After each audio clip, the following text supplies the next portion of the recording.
Apologies for the quality, by the way. I'm on my webcam. I didn't think I'd film a video today, but I just feel like it. So my camera's completely out of charge, and I can't be asked to wait for it. The whole Declan Rice situation has finally concluded, and I wanted to sort of chat about it and my feelings on it. I know I'm a few days late on this video, but as you might be able to see by my Oyster Out scarf, I'm a Blackpool fan, and it's been a super busy couple of days for Blackpool. In fact, the Declan Rice news happened almost exactly the same time as the Oyston ruling happened. Yeah, so I haven't been able to give my take on the Declan Rice situation. I was actually going to make a video on it before, but I thought there was no point until it had all sort of resolved itself and he'd made his decision, because I didn't want to make a whole video and then him the next day decide on Ireland, and it's like, well, what's the point of my video? So my reaction, I was actually really surprised. Everyone else was so convinced that he's going to pick England, like everyone I talked to.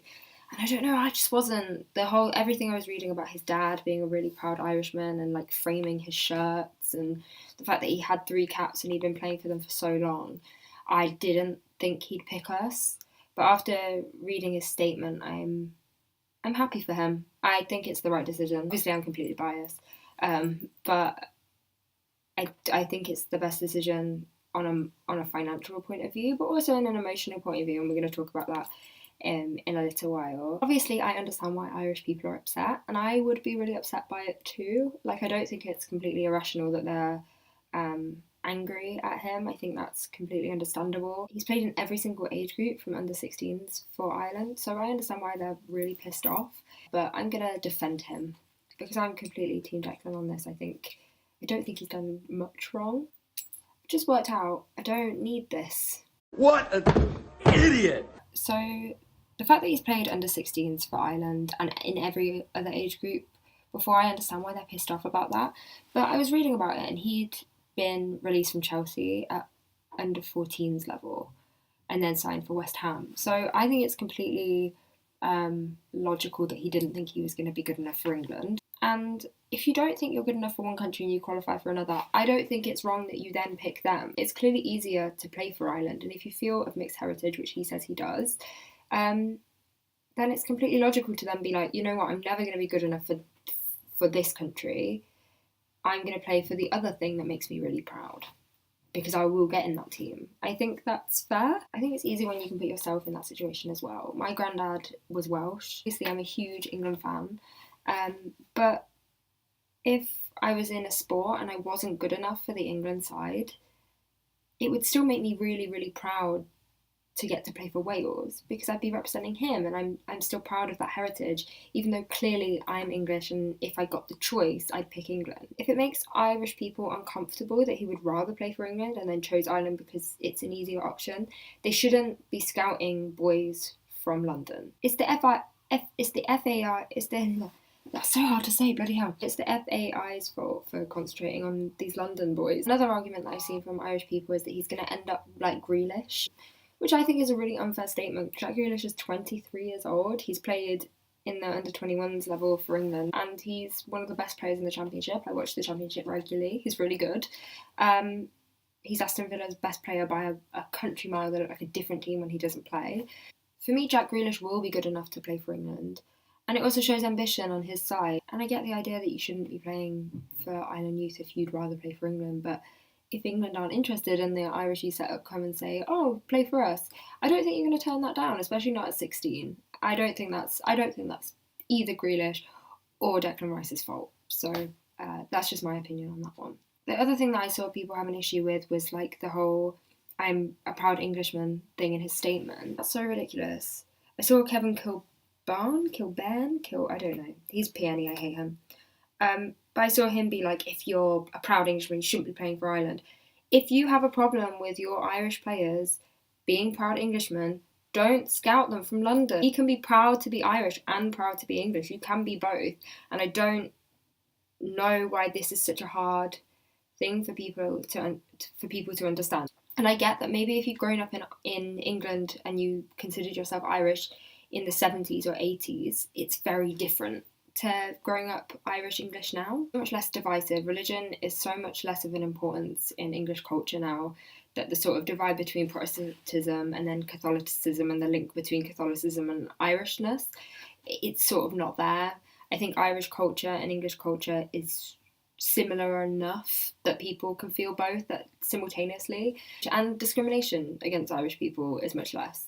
Obviously, back in the 60s, back in the 70s, back in the 80s, discrimination against Irish people was very, very real. It was very toxic. And if you're Kevin Kilbarth and you've grown up in England at a time where being Irish is a joke to people, your parents or grandparents were discriminated against, I think you would have resentment towards England and you wouldn't want to play for them, and you would, of course, want to represent the country that your grandparents or parents came from and were oppressed because of. That's not the experience of Irish people in England today, and therefore you can be Irish and you can be English and you can be proud to be both very, very easily. A lot of Irish people are saying that he's purely picked England for financial reasons and that we were initially second choice. And I also think this is a ridiculous statement. I don't think he ever saw England as an option, to be honest with you. Like I said, he was dropped from the Chelsea Academy at under 14s level. I don't think at that time you're going to be like, oh, well, I wasn't good enough for one of the best academies in the country, so I'm therefore going to be good enough for a nation that produces thousands of footballers a year. Like he said, he didn't think he'd ever have to make this decision.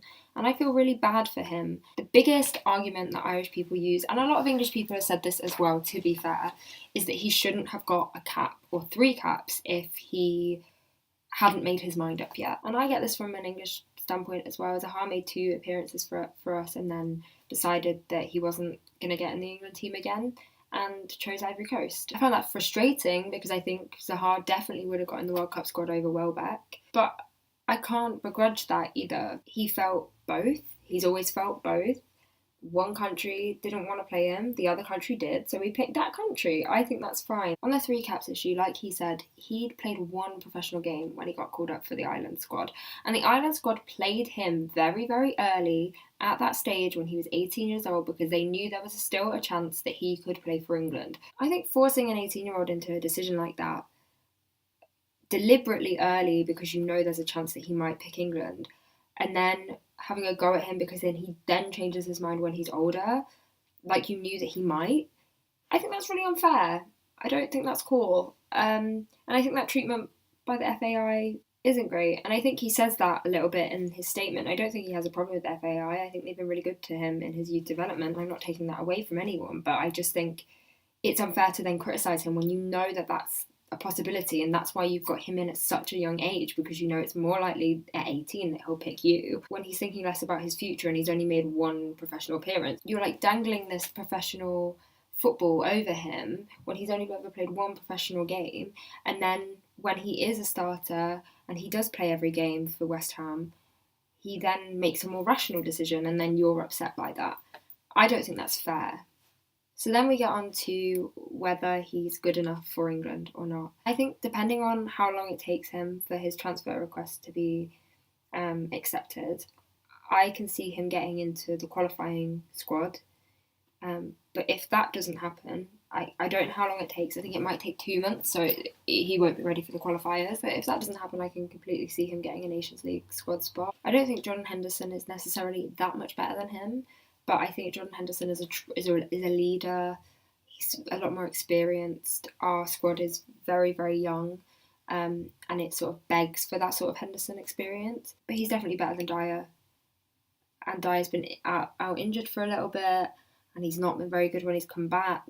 So I can see him getting in the squad very, very soon. And I hope he does. And I hope he's right, and I hope he gets 50 caps for England, and I think he will. I think he's that good. It's such a relief that we've got him, because I watch so many Young Lions videos, and we are stacked in so many areas apart from defensive midfield. I've been excited about the future of England for ages. That's why I've made this channel, because I want to document one of the best eras England will possibly have. And now I'm even more excited about the future that we have ahead of us, because we've got Declan Rice, one of the best young defensive midfielders in the world. And no wonder Ireland are upset. He is great. I fully agree, and I appreciate their reasons for their upset, but I don't think they're fair. And going forward, I think we're going to have to understand nationality in a very different way. Nationality is not something that is singular. You can have many different identities. You can have many different nationalities. You can be proud to be so many different things. And this might be an issue that England are going to be experiencing more. Lookman could play for Nigeria. He's been approached many times. Tammy Abraham could still turn around and decide that Nigeria is the country that he wants to play for. Nketiah's parents are Ghanaian. Ian Carlo, for the City boy that's just made his debut, I believe his parents are Colombian. Angel Gomez could turn around and decide to play for Portugal. We have so many players, and because places are going to be so competitive in years to come, it's quite likely that we will face this issue a lot more. But I can't be mad about people deciding what's best for their international careers. It's their personal identity and it's their own careers. And I definitely don't think Irish people in particular can be mad about it. They benefited massively from the granny rule over the years. A lot of their team were born in Scotland and England, and a lot of their players they've taken from Northern Ireland youth setups. And the irony of all of this is that they're currently complaining about the Declan Rice situation, the fact that he has caps for Ireland and is now going to play for England. But Nathan Redmond has played at every level of our youth setup and has a cap for us, and they're still trying to approach him. So, practice what you preach. I'm really excited for these qualifiers. I'm really excited to see what teams picked because we've got so many players out injured as well, or just come back from injuries and they're not fully fit yet. So I'm going to make a video, I think, on that next week on who I think will be in the squad. I'm also going to the Czech Republic game at Wembley.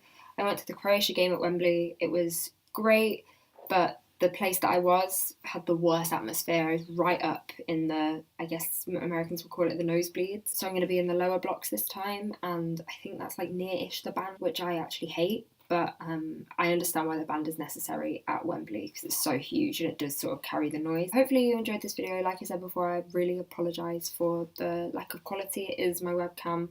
The audio quality, I'm using this terrible microphone, and the sort of rushed, unscripted video, but I just wanted to get something out, and I'm going to be back with a series called 3 Line Thursdays on Thursdays, you guessed it, every Thursday, and hopefully that will start next week. Yeah, anyway, Declan Rice is English, and Oyston's out, so it's good times to be me, I'll see you next week. Love you, bye bye.